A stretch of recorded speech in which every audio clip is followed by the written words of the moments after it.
Hello and welcome back to Football Manager 2019 with USL Dunkerque. Now, I have a confession to make. What I was going to do is I was going to basically retire myself, then go on holiday, and then have a separate save where I just carried on playing this in my own personal time. I didn't manage to create a separate save file, so I've played another season without you. And as you can tell there, we still didn't win the league. We finished second place behind PSG. We did win the Coupe de France after beating Bordeaux in the final. So I'm going to give you a little rundown of what has happened in the last 12 months in game. And then we will retire. And then I'll go on holiday. And we'll see what happens to the club after we actually leave. So the main thing you see then is obviously we have finished second place in the table. 82 points. PSG actually weren't great for a lot of this season. They actually lost 6 games. We were better than PSG in terms of defeats. Problem is we drew a hell of a lot. We didn't concede a lot of goals either. 29 goals conceded. That was all. 70 scored. Not a huge amount. But that 6-point gap, still too much for us to overcome. So just looking at some of the stats then, we were the second top scoring team in the entire league, but still 14 goals behind PSG. That is just bloody ridiculous. Interestingly, one thing I have just seen, I'd never checked these, apparently we don't win headers or complete crosses. More detailed stats then about the team. There you can see average possession, joint second place, just 2 points behind, or 2% behind RC Lens. Penalties taken, I don't think we had too many. We did miss one apparently out of the 5. Headers won. 20th. We don't win headers, although our win ratio is actually not terrible. We just don't go for a lot of headers, I guess. We do receive a fair number of yellow cards, 67. Guillaume and Dijon, though, running away with it with 86 and 85. Red cards, 8th with 3. That's a lot of red cards. Another thing that we need to mention, obviously, is transfers that have taken place. This was a season where I just did a massive cull of a lot of players. Marco Vergara, one of the big names to leave, going to Brentford for £20 million. You can see here, Francois Chile going to AEK Athens for £11 million. Who else? Daniel Gerrits went back to AA Ghent for just under £4 million. £5.5 or £5.25 million for Jean-Pierre Lecomte. £17.5 million for Vanderlei. Calvin Matuba also leaving the club. Mohamed Amin Yahi also departing as well. On the ins, we spent the same amount of money that we brought in, and most of it went on 1 or 2 players. In January, we smashed our transfer record for Marco Bangerter, who is an Austrian. I was going to say Austrian. He's not Austrian. He's Swiss. A Swiss attacking midfielder from West Ham. He was a wonder kid. He's still a wonder kid. He's bloody ridiculous. 15 games, 3 goals, 1 assist. Not the best turnaround for the amount of money we spent on him, but he is bloody amazing, and he's only 20 years old. The other bulk of the money went on 21-year-old Brazilian central midfielder Bruno Lourenço. He came in for about £15 million. 6 games in the Europa League, 16 games in Ligue 1. Actually, I think he was probably a better deal than the Swiss attacking midfielder. Also, the more astute of you will notice, Big Gids did return to the club for £38,000. He's not very good, but I believe he's now a member of staff. Not for us. He doesn't want to be a coach for us, but yeah, he's a rubbish director of football if you want one. Thomas Prados also signed a permanent deal. We did loan a real player. I'm not going to try and pronounce his name, but he came in on loan from Southampton. Didn't really do a huge amount. Came off the bench a hell of a lot. 19 times in the league. The 2 big signings that we made that didn't really cost a huge amount of money. 2 players that played a lot of football. First up is Unlevu, the South African goalkeeper from, where did he come from? SuperSport United. Came in on a free transfer. He got 18 clean sheets in 30 games. That's a lot of bloody clean sheets. And Yaya Toure, who signed from ASEC Mimosas. It's not that Yaya Toure. He is a 5'2" left midfielder, and he played pretty well. He didn't play a huge amount. He played sort of half the games. 14 starts, 8 off the bench, 2 goals and 4 assists. But he's 19, and he's also called Yaya Toure. He's got 5-star potential ability. He's bloody good. Now, obviously, I'm not going to go through every match that took place in the league, but there were some very important matches that definitely helped out our season. Not least, very early on in the league, we played PSG and actually beat them 3-1. Dominic Coffey, Dragan Pokvac and David Cermak, who's actually very, very good. Spent a season out on loan, come back, bloody good central defender, 25 years old. Straight in there, replacing Vanderlei like he was never gone. We also, in the Champions League, had Real Madrid, Inter Milan and Anderlecht, and we beat Real Madrid thanks to a 92nd minute winner from Given Lavelle. We drew then with Inter Milan and then drew once again with Anderlecht. I think we drew again with Real Madrid and drew again with Inter Milan. Basically, we went through our entire Champions League group without losing a game. Problem is, we didn't manage to go through either. It did mean, however, that this managed to happen. Look away, Celtic fans. In the Europa League first knockout round, second leg, we went against Celtic. They came and visited our stadium. I say our stadium, it's not our stadium. It's Nice's stadium, I think. And we beat them 7-0. We absolutely destroyed them 7-0. Zambrano with 4, Bangerter with a goal, Frederick Zakora and Sofiane Khalid. I don't know where this performance came from, but it is bloody magical. We did eventually get knocked out of the Europa League thanks to VfB Stuttgart, and it was on away goals. I mean, it's not exactly a good way to go out. We could have carried on going in that competition. In the Coupe de France, we had to rely on extra time victories against St Etienne and Le Havre to get to the final, where we played Bordeaux, and we beat them 3-1. Bruno Lourenco, Abubakar Niari and Frederick Zakora with the goals. It is our second trophy, and it came one season after I actually decided to stop playing on camera, which kind of annoys me because it would have been nice to actually have managed to film this, particularly the 7-0 against Celtic. Some other stats as well for you to digest. Goals scored. Angel Zambrano played 56 games, including 3 off the bench. 22 goals, just 4 assists. Bit of a greedy striker. Doesn't matter, he managed to score 22 goals, which is absolutely stupid. Freddy Zakora, 10 assists and 12 goals. Sofiane Khalid and Given Lavelle with 10 goals apiece as well. Down to 8 goals for Marco Bangerter, then Bruno Lourenco and Juan Carlos Vargas with 6 goals apiece. We did score, as you can probably tell, a lot of goals compared to what we normally do anyway. So yeah, we had a really good season, even though we still couldn't quite catch PSG. Now, what we are going to do is we are going to retire. And by I say retire, we're going to resign. We're going to resign from the Dunkerque role. And when we resign, we'll then go on holiday. We'll do it sort of 1 year at a time, just to see how things go. So I might do a year for every 4... What am I talking about? We'll do a year for the next 5 years, and then we'll do like a big sort of 10-year holiday and see what actually happens to the club after I've left for a decent amount of time. Here we go. Resign immediately. Hold on, no, let's go out with a bang. Let's go out with a bang. What can I ask them to do that they're clearly not going to do? Facilities? I mean, I think everything they'd probably do everything, wouldn't they? Do I demand to... I want a new affiliate club. I need a new affiliate club for youth recruitment. Okay, no, I can't carry on my job. If you don't do it, I can't carry on my job. Okay, they've given me a new affiliate. Well, I guess I'll just leave normally then. Seriously, they've decided to give me a new affiliate. Right, then we shall go contract, resign immediately. Yes, we will leave.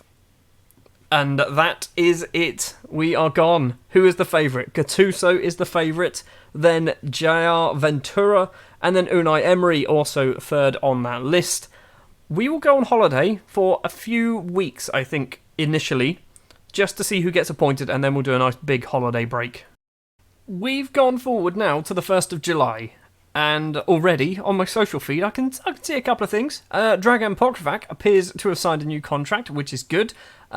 Rudy Dutoit has also signed a new contract. Not so sure about that one. I don't know who is actually in charge of the club, however. Well, it's good to know that it is a person who I can't pronounce, apparently. It is Yaroslav Ratitsky, who formerly was the Lyon manager for a whole year. I mean, he's good. He's actually a very good manager. Don't know whether he's actually won anything over his career, but I mean, he used to play for Shakhtar, much like any good Ukrainian footballer, I believe. So over his career, he's trophies. He's won no cups, no leagues, no promotions or relegations. Win percentage isn't great either.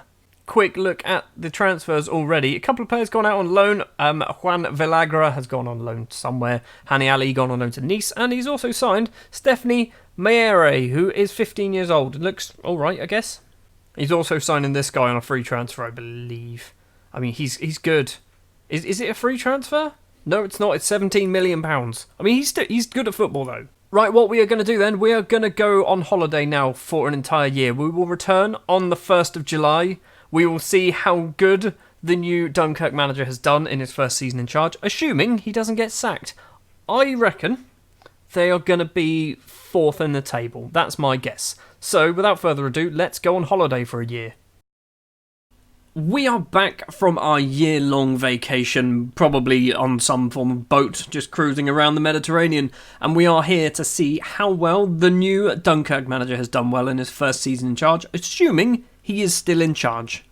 So, looking at the league table then, they have finished 4th, which, I mean, it's backwards. It's definitely a backward step, but it's not as far back as I thought it would be. They have qualified for the Champions League once again, which is always good to see.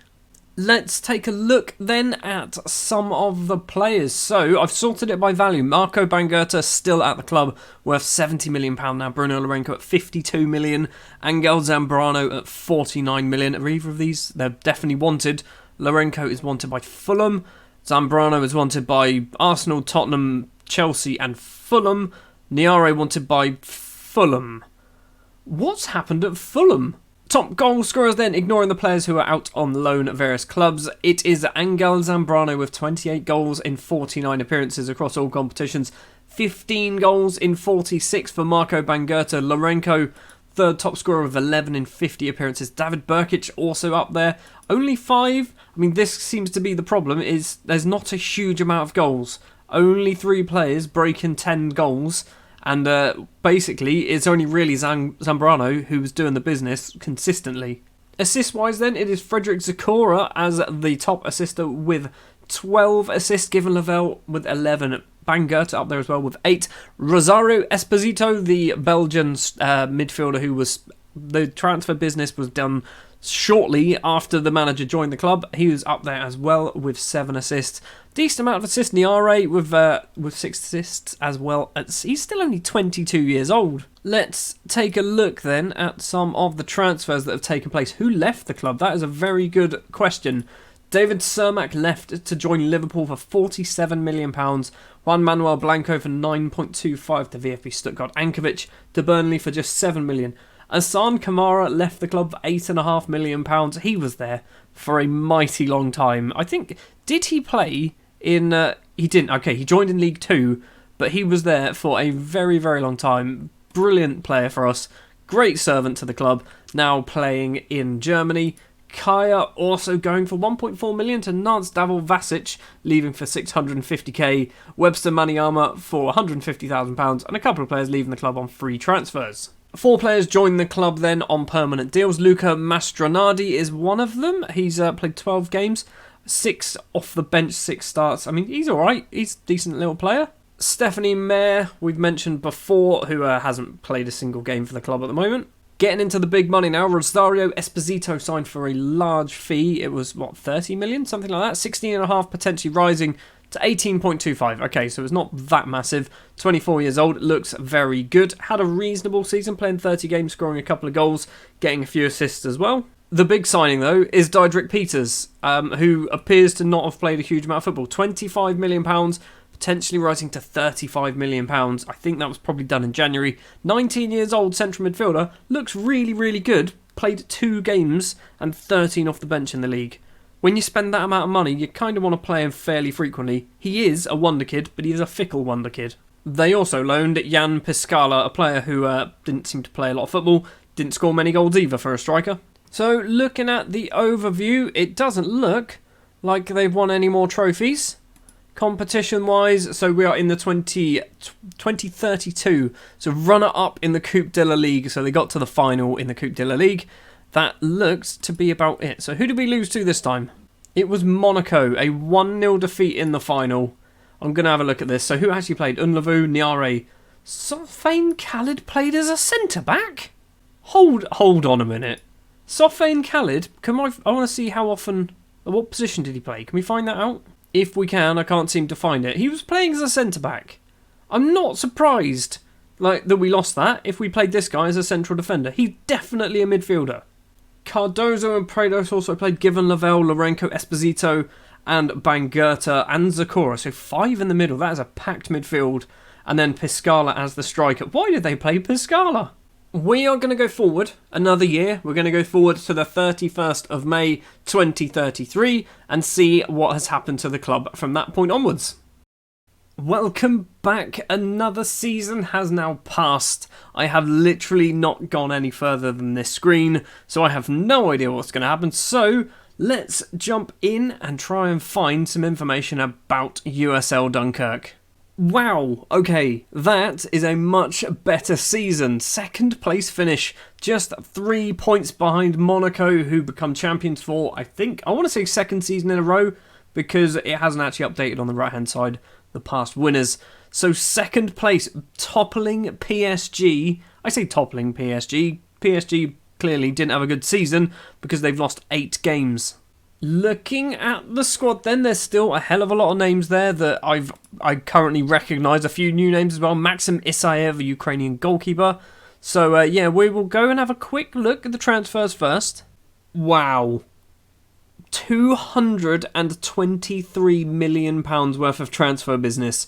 Most of it on 2 players. Frederick Zakora for £109 million signing for Chelsea. He's very, very good. He's still only 22 years old. £109 million. That is a stupid amount of money. Considering I bought him for £300,000, what, 5 years ago, 4 years ago? Not even that, to be honest. In the save, it was probably 1 year ago. Probably didn't have him for very long at all. That is a ridiculous profit. Angel Zambrano, the other big name to leave for big money, signing for Manchester United for £87 million. He is bloody ridiculous. 23-year-old Ecuadorian international with 25 goals in 47 caps, leaving the club. Only scoring 39 goals in 104 appearances, which I'm not quite sure how he's managed to go for so much money. Somewhat of a surprise, Alan Hernandez leaving for £17 million. He was one of those players, yeah, he played 3 games. 3 games, and they sold him for £17 million. That's a lot of money for someone who wasn't very good at football. Also leaving is Dinko Stefancic and Hani Ali for 3.9 and 3.4 million pounds. Juan Villagra finally leaving the club. I had him for way too long. He was never going to make it. Patti Duro also signing for Le Havre on a free transfer. A few players going out on loan for the season as well. I mean, Franny Katiba, he's one of my favourite players. And they don't play him. They've loaned him out to Sporting, playing 10 games, scoring 1 goal. Joining the club then, Octavio Jose, joining on loan from PSG. A bunch of small signings, and then a couple of fairly sizable ones. So we've also got William Nicholas, £1.6 million, 17-year-old French central midfielder. Steve Ruiz, with too many E's, and Steve signing from Lyon. Ukrainian goalkeeper Maxim Isaev, signing from Shakhtar for £8 and a bit million, I think, in total. I think he looks actually very good. If it was me, I wouldn't have bought him because I would have just stuck with Unlevu and Aldrich Kayembe, but, you know, I'm not in charge anymore. Polish and, I'm going to say American, Adam Becker. He's not American, he's just 100% Polish. Fair enough. Adam Becker doesn't sound like a Polish name. Signed from Real Salt Lake, which is why I kind of assumed he was American. Good looking player, actually. Very good looking player. Another Ukrainian, this time a left back, and he was signed for far too much money. He's 28 years old. He's average. He's average at best. And they spent, £12.5 million on him. He's rubbish. £23 million was spent on Brazilian central defender Gelson from Real Madrid. He looks very good, but again, I probably wouldn't have signed him because I like to stick with the youth players that I sign. I don't like buying finished articles. I like to sign players and build them into something special. £22 million spent on another Swiss player, also signing from West Ham, Nikola Petrov. He's good. He's very good. Can't finish. I say can't finish. 13 finishing isn't terrible. He was probably, by the looks of it, one of the top scorers for Dunkirk this season. And finally, Brazilian winger, striker, whatever position he plays, Peterson, signing from Guangzhou Evergrande in China for £29.5 million. That's probably too much money for him. I would definitely have not signed him if anything near that. Maybe £5 million I would have spent on him. So that is the transfer business in. So top scorers then. We've got Marco Bangerter, who appears to have potentially transitioned to become a striker, scoring 14 goals and 13 assists as well. He is superb. He is absolutely superb. Media description is an elite attacking midfielder as well. New signing Nikola Petrov, also second top goal scorer with 16 goals and 3 assists. This interests me. Wojtek Slammer, who is an attacking midfielder, currently out on loan, scoring 13 goals. I want to know how good he's got. He's still getting better. He's still only 19 years old. He's still improving. I think, given by the time he's, 25, he's going to be superb. Bruno Lourenco scoring 10 goals along with Rosario Esposito. Burkic also getting a number of goals. Burkic, another player. He's starting to hit what should be his peak, and he's starting to turn into a very, very good footballer. The 24-year-old Serbian, still only 9 caps for Serbia. They must have some bloody good central midfielders if Burkic is being kept out of the squad. Given Lavelle getting a few goals as well as Peters and Peterson, both in it was the wrong order, but you know what I mean. Niare also getting on the score sheet. Let's have a look then at assists. We know Bangerter has got a lot. 28 years old now, Given Lavelle getting himself 8 assists, 10 across all competitions. He's one of those players. He's not amazing, but he's just got the right stats for that position. Mentally, ridiculous. 20 determination. He's got some 15s in there, 14s as well. Physically is great as well. Technically, he's not the best, but he does a very good job. Bruno Lourenco getting a few assists as well, who is wanted by Real Madrid, so he could be off. Yaya Toure. Now, this interests me because I have actually kind of branched off my save. So these little year intersections have been recorded days, potentially weeks apart. So I've kind of branched off the save and I'm carrying on playing it. Yaya Toure is amazing. And I think I might have even sold him to Barcelona for like 80, 90 million pounds around this point, around 21, 22 years old. And it just surprises me that they're not playing him. Like, he gets ridiculously good. Has Sofiane Khalid still been playing as a central defender? I mean, it looks like he probably has been, because that's now almost a full green circle. So there's still a few players here, perhaps should be shifted on. Most likely in the summer, Dominic Coffey might be off. There's a few other players as well. I'm actually going to have a quick look at the reserves. Some players that I bought are still here that I think they needed to play football, and they just didn't. So Evan Desai is one of them. He's 24 years old now. I think he would have been good. They just never played him. And by they, I mean me. A couple of the South Africans as well are here. So we've got Tanker and Brian. We've also got Thelston Archibald, another player who, I mean, he's good. He's actually pretty good. For a St Kitts and Nevis player, he's probably the best ever player from St Kitts and Nevis. I didn't do this for last season, but we'll do this now. We'll just have a quick look at the staff. So, the manager is still Ratkiditsky, or whatever his name is. He's still here. Has he got any better? He's yes, most definitely getting better. I think he was like 16 last season. He's now up to 20 and 18. He's wanted as well by Bayern, so he could be off at the end of the season. It's quite interesting to see. Jose Font is still the assistant manager. I mean, I like the fact that I hired him. I hired him back in 2025. He's still here. He's been the assistant manager now for 3-4 years. I mean, he's not a bad assistant manager. He's not the best, but he's okay.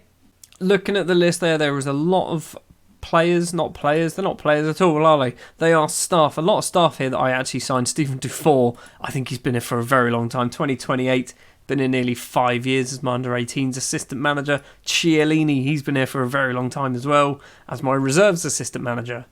Let's have a look then at the competitions. What has happened? So, 2033 is what we're looking for. There will be a runners-up, little comma next to that.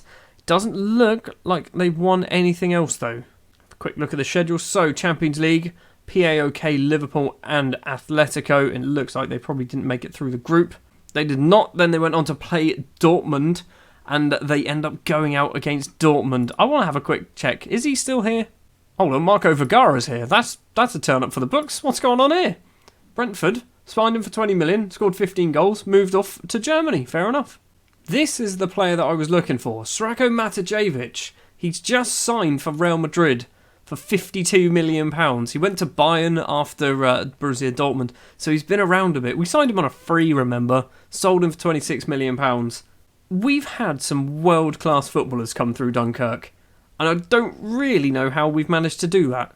So one last thing I'm going to do before we end this episode, So I'm going to have a little flashback. We're going to go back to the start. Andy Faustin is now a scout. Okay, I'm surprised he's still playing. I'm not going to look at every single player. I just want to pick out some players who I think kind of had a bit of an impact. Alan Ferrell, still playing, 32 years old, 70 goals and 286 appearances. The former Ipswich midfielder, I guess. The first real new gen that we had in our squad that we managed to sell on for a fair chunk of money is Alexei Zabara, the Russian. We signed him on a free transfer from Torpedo Moscow, sold him very, very quickly to Watford, who basically didn't play him until they got relegated to the Championship. Then they started playing him again, shifted him on to Olympiacos, and then back to Moscow he went to join Spartak Moscow. Still only 29, looks still like a half-decent player, probably wouldn't get anywhere near the Dunkirk starting 11 now.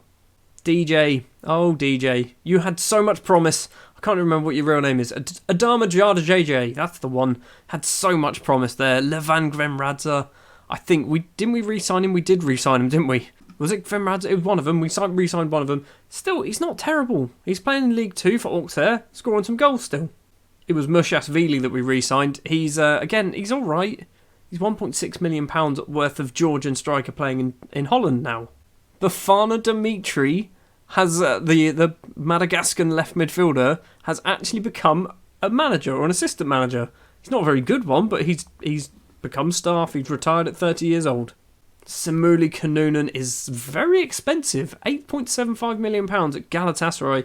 Had a very strange career going to Blackburn, Brighton, St Etienne and Brentford before landing in Galatasaray in 2029.